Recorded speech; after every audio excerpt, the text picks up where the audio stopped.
Arkansas Senator Tom Cotton says any such deal would be ratified and should be ratified by the U.S. Senate. He joins us now with more. Senator Cotton, I would imagine that deal means that their enriching facilities must be destroyed. America must have anywhere, any place, anytime inspectors to make sure that is accomplished.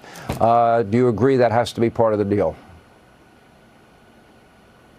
Yes, of course, Sean. And President Trump has been perfectly clear about this really for 10 years since he first entered political life. But most recently, last Sunday, he said that any deal requires complete dismantlement. Iran can not only not have a nuclear weapon, they can have a path to a nuclear weapon. That means no centrifuges and no uranium enrichment. As Secretary Rubio said last week, if you have centrifuges and you can enrich to lower levels, it's not that big of a leap to enrich to weapons grade levels. Iran has no need for centrifuges and uranium enrichment. That's why President Trump has made it clear that you have to have complete and total dismantlement. That's what Secretary Rubio and the Special Envoy Steve Witkoff have been working towards, and I commend them all for that hard work to protect this nation, to protect our interest in the region.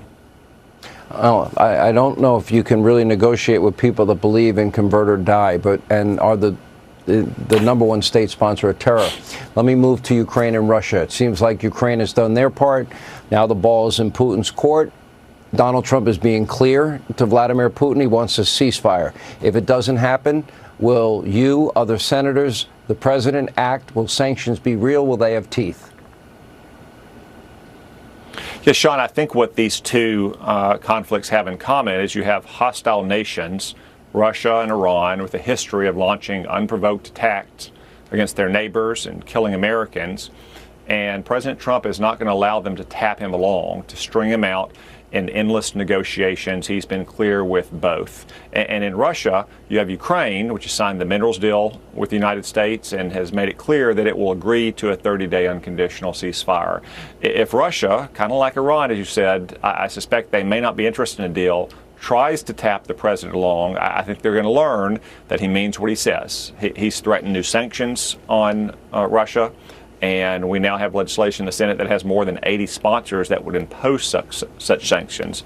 So, like with Iran, I hope we can get a deal that protects America's interests. But the president and the Senate is serious that we are going to take actions to protect those interests if we don't have a deal. I'll be reporting on this trip next week. Why do countries like the UAE and Saudi Arabia, why are they committing, between the two of them, $2.5 trillion in investing here, in your view?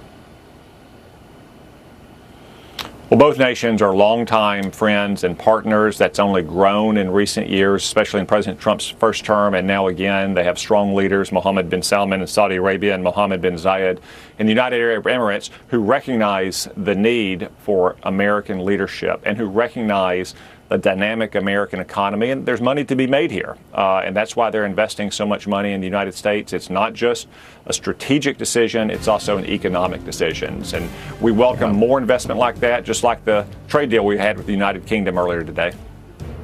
All right, Senator Cotton, great work as always. Thank you for that update. When we come back,